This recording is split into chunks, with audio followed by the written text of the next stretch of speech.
You've seen it, right? Every time you scroll through social media, there it is. That perfect van, parked next to some pristine mountain lake, a cup of coffee steaming in the sunrise. I mean, it's an image that sells this incredible dream of freedom. But as we're about to find out, the reality of that dream, well, it's starting to look a lot more like a dead end. And this, right here, this is the promise. It's the entire sales pitch for #van life, isn't it? Escaping the 9 to 5, getting back to nature, making the open road your personal backyard.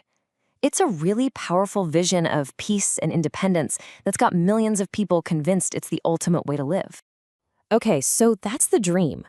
But what happens when you swipe past that perfectly curated photo? Well, the reality on the ground is becoming a massive contrast to that dream. And for a whole lot of people, it is anything but glamorous.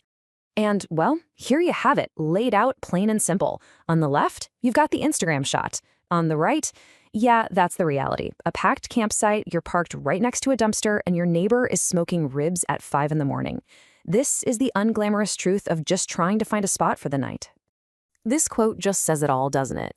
Forget the bird song. Your new alarm clock is the smell of hickory smoke before the sun's even up. And look, that's not some kind of exaggeration. It's the sort of real, gritty detail that completely shatters that romantic illusion. But okay, let's say you're willing to put up with some, let's call them interesting neighbors. A much, much bigger problem is taking hold. Because that whole promise of freedom means absolutely nothing if there's literally nowhere you're allowed to stop. For years, the absolute backbone of this lifestyle was a thing called boondocking, free camping on public lands or in the parking lots of big stores.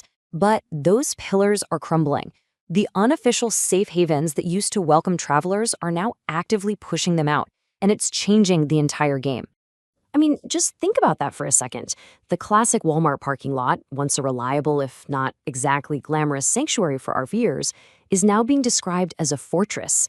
This isn't just about a few no overnight parking signs anymore. It's a fundamental change in attitude. It's turning a refuge into a restricted zone. And it's not just big corporations.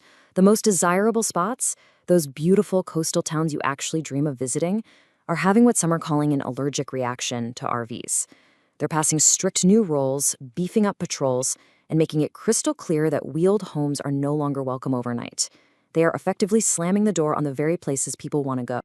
All right, so free parking is basically off the table. The logical next step is to just pay for a campsite, right? Well, that's assuming this freedom is affordable.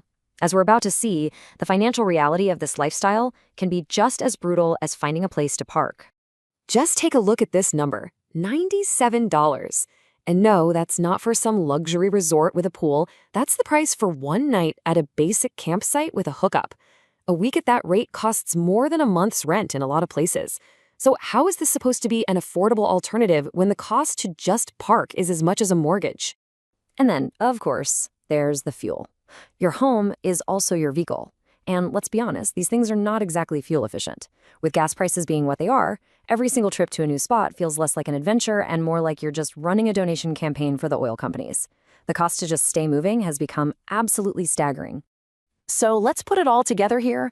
The free spots are gone, the paid spots are ridiculously expensive, and just driving from one place to another is a massive financial drain. It forces all of us to ask a really serious question about the future of this whole lifestyle.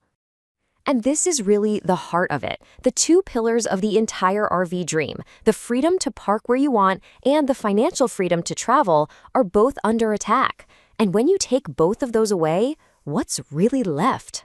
So this is the big question we have to leave you with. Is the dream of the open road being replaced by the reality of being stuck in an expensive campsite, unable to even afford to leave? Has the ultimate symbol of American freedom somehow turned into just another kind of cage? Hey, if you found this explainer useful, you know what to do. Hit that like button and subscribe for more. Thanks for watching.